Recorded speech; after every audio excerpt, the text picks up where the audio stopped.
Hello dear students, I am your English teacher Mohammad Zamir and welcome to my YouTube channel. Today we will see language study auxiliary verb be on page number 68 of your my English book 7. Hello students, आज हम language study यानी कि grammar देखने जा रहे हैं page number 68 पे। इसमें हम सबसे पहले देखते हैं ऑक्सिलरी वर्ब बी का यूज़, इस्तेमाल किस तरीके से किया जाता है। ऑक्सिलरी वर्ब यानी कि हेल्पिंग वर्ब भी हम इसे कहते हैं, तो इसका यूज़ कैसे करेंगे। सबसे पहले हमको ये मालूम होना ज़रूरी है कि ये बी के कौन कौन से शक्लें होती हैं, कौन कौन सा रूप होता है। वो है सबसे पहले is, am, are, was, were. यहाँ पे मैंने देखा ये इज़, ये एम, ये आर और ये वाज और ये वेयर, ये पूरे जो है ये ऑक्सिलरी वर्ब बी के शक्लें हैं। बी बोले तो आप तो कहेंगे कि अरे ये सेंटेंस में तो कहीं बी आया ही नहीं है। तो बी के जो है मुख्तलिफ शक्लें हैं, मुख्तलिफ रूप है। कौन कौन से है? वो है इज़, एम, आर, वाज और ये वेयर। ये 5 बी के रूप हैं। सबसे पहले हम देखते हैं be plus main verb, verb plus ING shows that the action is was not complete, it goes on। अगर हम देखते हैं सेंटेंस में बी और मेन वर्ब और आईएनजी इसको लगा हुआ है। यहाँ पे देखते हैं ये बी की शक्ल कौन सी है। यहाँ पे बी का रूप एम है और मेन वर्ब कौन सा है इसमें? राइट है और उसको आईएनजी लगा हुआ है ना।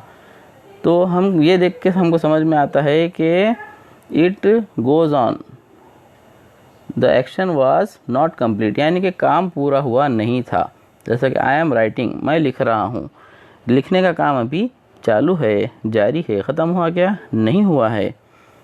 तो हमको पता चला कि ये काम क्या है? अभी जारी है। This is known as a progressive or continuous tense. इसे कहते हैं प्रोग्रेसिव या कंटिन्यूस टेंस, यानी कि काम अभी जारी है, काम मुकम्मल नहीं हुआ है। ठीक है, तो यहाँ पे हम देखते हैं उसके कुछ examples. Present progressive, past progressive. अब इसमें प्रेजेंट यानी कि ज़माना जो अभी जारी है, वर्तमान काल, और वर्तमान काल में भी काम कंप्लीट नहीं हुआ, तो उसे कहेंगे प्रेजेंट प्रोग्रेसिव टेंस, ज़माने हाल जारी। और पास्ट प्रोग्रेसिव यानी कि जो ज़माने माजी है या भूतकाल है, उसमें भी काम कंप्लीट नहीं हुआ था, तो उसे कहेंगे पास्ट प्रोग्रेसिव टेंस, यानी कि ज़माने माजी जारिया और यानी कि भूतकाल जिसमें काम अभी कंप्लीट नहीं हुआ था। अब दोनों का फॉर्मूला हम देखेंगे। यहाँ पे भी बी है, यहाँ पर be plus main verb plus ING, यानी कि, और यहाँ पे be main verb, verb plus ING, दोनों का फार्मूला सेम है। लेकिन सिर्फ क्या है, बी जो है ऑक्सिलरी वर्ब, उसकी जो है शक्ल या स्ट्रक्चर जो है वो चेंज हो रहा है। यहाँ पे प्रेजेंट में बी के कौन कौन से जो रूप है वो इस्तेमाल होंगे, वो है एम, आर और इज़, और पास्ट में वाज और वेयर का इस्तेमाल होगा। ठीक है, हम देखते हैं यहाँ पे आई एम राइटिंग, मैं लिख रहा हूँ, यू आर रीडिंग, तुम पढ़ रहे हो, दे आर प्लेइंग, वो खेल रहे हैं, शी इज़ सिंगिंग, वो गा रही है। ये पूरा काम जो है अभी जारी है और ये ज़माने हाल यानी कि वर्तमान काल में हो रहा है। उसके बाद आई वाज राइटिंग, मैं लिख रहा था, यू वर रीडिंग, तुम पढ़ रहे थे, दे वर प्लेइंग, वो खेल रहे थे, शी वाज सिंगिंग, वो गा रही थी।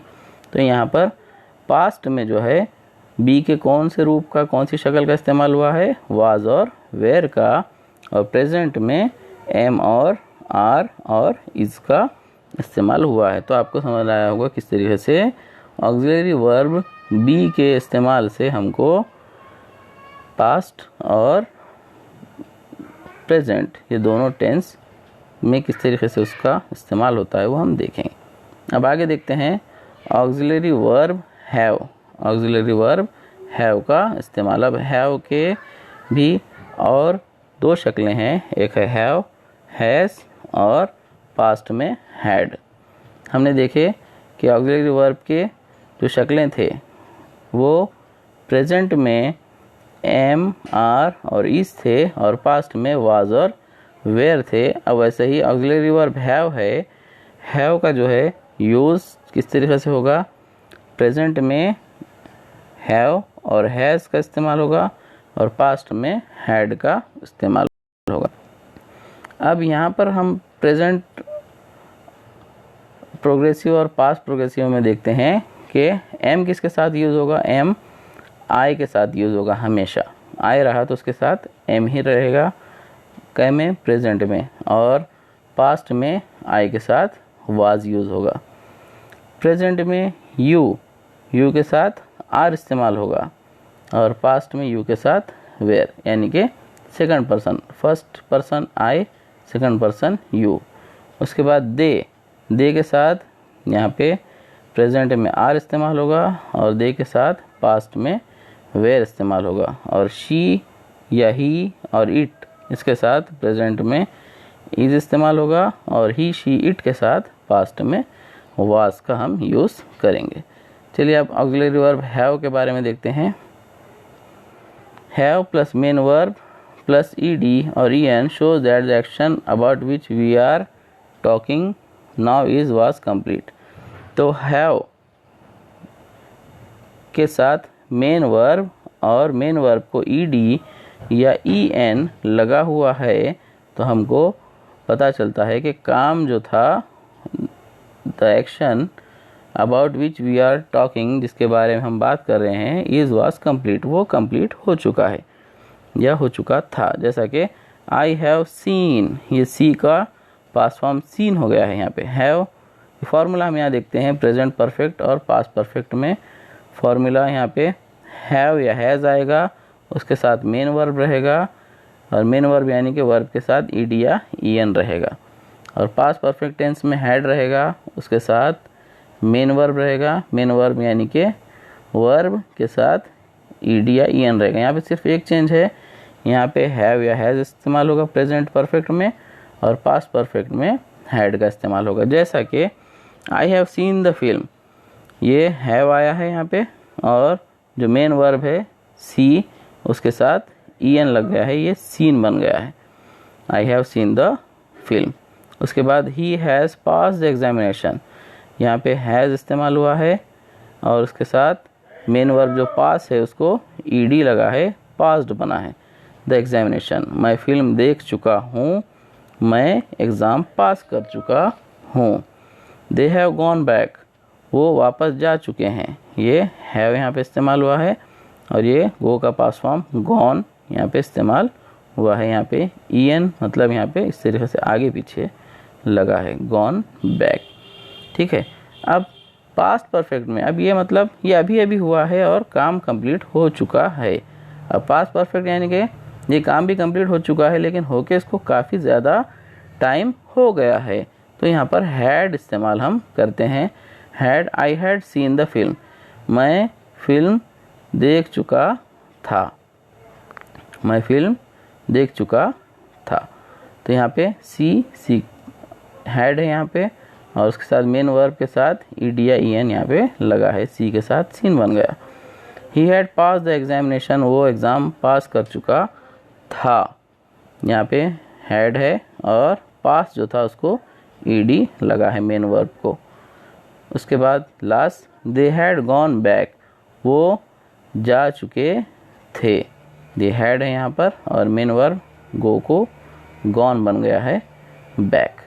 ठीक है, इस तरीके से हमको आपको जो है हमेशा ये फार्मूलास जो है आप याद रखेंगे अगर, तो आपको जो है टेंस में कभी भी प्रॉब्लम नहीं आएगा या सेंटेंस कंस्ट्रक्शन में कभी भी प्रॉब्लम नहीं आएगा। आप याद रखिए कि किस तरीके से प्रेजेंट प्रोग्रेसिव का फार्मूला क्या है, पास्ट प्रोग्रेसिव का फार्मूला क्या है और प्रेजेंट परफेक्ट का फार्मूला क्या है और पास्ट परफेक्ट का फार्मूला क्या है। और इसके दौरान जो है ऑक्सिलरी वर्ब बी किस तरीके से चेंज होता है, यहाँ पे आई के साथ क्या लगेगा, बी की कौन सा रूप, बी की कौन सी शक्ल आएगी, यू के साथ कौन सी आएगी, दे के साथ और शी के साथ, शी ही शी इट के साथ। और पास्ट में भी इस तरीके से जो बी की शक्ल है वो कौन सी रहेगी, वाज, वेयर किसके साथ लगेगा, और शी ही इट के साथ क्या लगेगा, ये आपको ध्यान में रखना है। और बी के कौन कौन से रूप है, कौन कौन सी शक्लें हैं, ये याद रखना है। देखिए ग्रामर जो है कभी भी आप एक बार में जो है सीख नहीं सकते, आपको इसको बार बार जो है देखना पड़ेगा, इसको लिख के रखना पड़ेगा, और वीडियोस जो है बार बार आपको देखना पड़ेगा। क्योंकि आप अगर ग्रामर में थोड़े दिन भी गैप देते हैं तो आप जो है वापस से उसको भूल जाते हैं। इसलिए आपको क्या करना है कि इसको कुछ कुछ दिनों के अंतर पे, कुछ दिनों के गैप पे जो है आपको फिर से जो है इसका रिवीजन करते रहना है, तभी आप ग्रामर अच्छे से सीख पाएंगे। चलिए अब देखते हैं लास्ट क्या है यहाँ पे। Many verbs have separate forms for the past and the perfect. बहुत सारे वर्ब ऐसे होते हैं, पास्ट के लिए उसका अलग फॉर्म होता है, परफेक्ट के लिए अलग फॉर्म होता है। For example the past and perfect of the verb see is, saw and seen respectively. तो वर्ब जो ये सी है, सी पास्ट में अगर देखेंगे तो इसका पास्ट फॉर्म बन जाएगा सा, और परफेक्ट का फॉर्म जो है सीन बनेगा। और इसी तरीके से यहाँ पे जो है note some more examples given alongside and keep adding to the table, look up the forms in a good dictionary।